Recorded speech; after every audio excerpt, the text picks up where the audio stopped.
Kau ingat kalau kau kalah, jual skuter kau. Okey.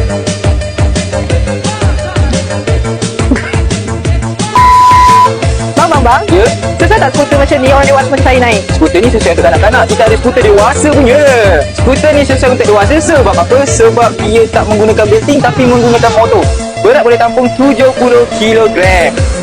Dia ada bateri indicator tau. So senang lah korang nak tengok bateri kita berapa.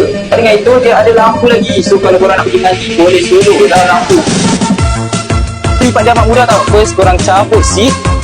Kemudian buka ni dan lipat di section depan. Masuk kereta, no problem.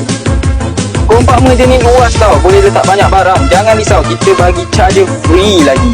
So dekat mana korang nak dapatkan skuter Jambu kita, korang boleh dapatkan di Al-Fatih Toys Cheng Melaka. Jangan lambat-lambat sebab terhad tau.